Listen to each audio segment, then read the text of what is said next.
வணக்கம் ஃப்ரெண்ட்ஸ். அன்றைக்கி நம்ம பார்க்குறது வந்து செம்பருத்தி நம்ம வீட்டில் செலவு இல்லாமல் வீட்டில் குச்சி வச்சு எப்படி தழுக்க வைக்கிறது அப்படிங்கிறத நிறைய பேர் கேட்டிருந்தாங்க. ஏற்கனவே ஒரு முறை ஒரு வீடியோ போட்டிருந்தேன். இருந்தாலும் திரும்பவும் ஒரு தடவை போட்டிருக்கிறேன். இப்போ செம்பருத்தி குச்சி வச்சு ஏற்கனவே 2 வாரம் ஆச்சு. பார்க்கலாம். இடையில ஒரு முறை நான் ஓப்பன் பண்ணி தண்ணி ஊற்றிருக்கிறேன்.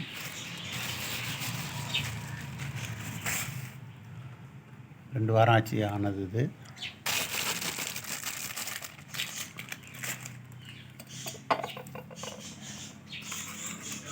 பாருங்கள், 2 வீக்ஸ் ஆகிருக்குது. எப்படி நல்லா அழகாக தள்ளி விட்டு வந்திருக்கு பாருங்கள். தள்ளி விட்டுருக்கு, இங்கேயும் எல்லாம் தள்ளி விட்டுருக்கு பாருங்கள். எல்லாமே நாட்டு செம்பருத்தி தான் வச்சுருந்தேன். இப்போ எடுத்து பார்க்கலாம்.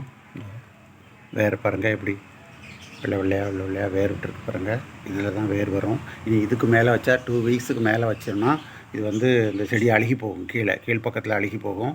அதனால் இனிமேல் நம்ம இதை எப்படி எடுத்து ஒரு பிளாஸ்டிக் கவரில் வைக்கலாம். இல்லை நம்ம ஒரு பாட்டு வச்சு அதுலேயும் வைக்கலாம்.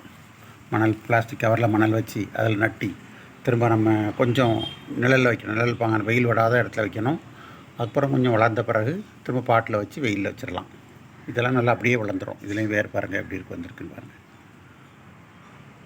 வீட்டில் உள்ளவங்க நம்ம நர்சரிக்கு போகாமல் தெரிஞ்சவங்கக்கிட்ட எந்த கலர் செம்பருத்தி கிடைக்குதோ அவங்ககிட்ட வாங்கி குச்சி வாங்கி நம்ம ஈஸியாக இது வச்சுட்டு போகலாம். இப்போ சரியான வெயில் காலம். இப்போ எங்கள் பக்கம்லாம் சரியான வெயில். மெட்ராஸ் பக்கம் கூட அப்பப்போ மழை பெய்யுது. எங்கள் பக்கங்கள் தென் மாநிலங்களில் தூத்துக்குடி பக்கங்கள்லாம் சரியான வெயில். நல்லா மழை நேரங்களில் வச்சா இன்னும் நல்லா வேகமாக இது நல்லா இம்ப்ரூவ்மெண்ட்டாக நல்லாயிருக்கும். இப்போவுமே நல்லாயிருக்கு. 2 வீக்ஸில் உள்ளதே நல்லாயிருக்குது. இந்த மாதிரி நீங்கள் வீட்டில் வச்சு நீங்கள் இது பண்ண அழகாக நீங்களே நர்சரிக்கு போகாமலே இந்த மாதிரி செடி வச்சுக்கலாம். எல்லா கலர் செம்பருத்தியுமே வைக்கலாம். செம்பருத்தி, அரளி, குரோட்டன்ஸ் எல்லாமே இந்த மாதிரி ரொம்ப அழகாக வந்துடும். இந்த வீடியோ உங்களுக்கு பிடிச்சிருந்ததுன்னா ஷேர் பண்ணுங்கள், சப்ஸ்கிரைப் பண்ணுங்கள். முதல்ல இதை பார்க்குறவங்க எனக்கு சப்ஸ்கிரைப் பண்ணுங்கள்.